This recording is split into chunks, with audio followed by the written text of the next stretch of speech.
नमस्कार दोस्तों, मैं हूं कुसुम कला। स्वागत करती हूं आप लोगों को अपने यूट्यूब चैनल में। दोस्तों, एक कान्हा जी का गीत सुनाने जा रही हूं। गाना अच्छा लगेगा तो प्लीज़ आप लोग कमेंट में बताना और लाइक ज़रूर करना हमारे वीडियो को।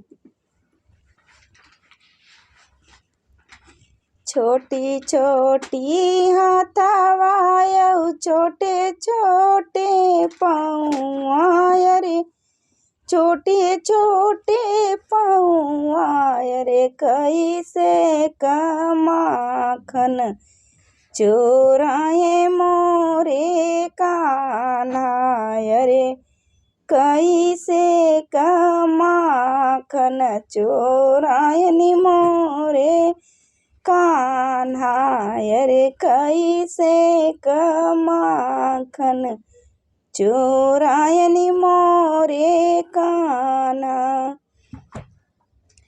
बड़ी बड़ी गोपियाँ ना बड़ी राधा प्यारी अरे, बड़ी राधा प्यारी अरे, कैसे दिलवा चोरायनी मोरे कान्हा रे, कैसे मनवा चोरायनी मोरे कान्हा रे, कैसे मनवा चोरायनी मोरे कान्हा।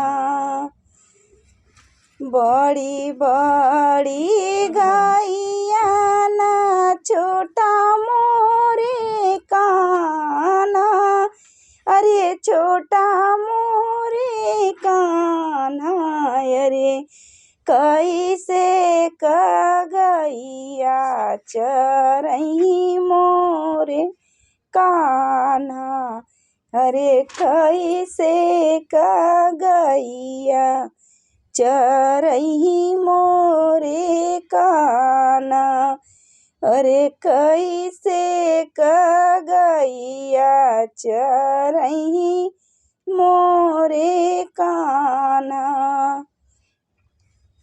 छोटी छोटे हाथवा छोटा छोटा पाँव रे, छोटा छोटा पाँव रे, कैसे माखन चोरायनी मोरे कान्हा अरे, कैसे माखन चोरायनी मोरे कान्हा अरे, कैसे माखन चोरायनी मोरे कान्हा। गाना अच्छा लगेगा दोस्तों तो ज़रूर कमेंट में बताना।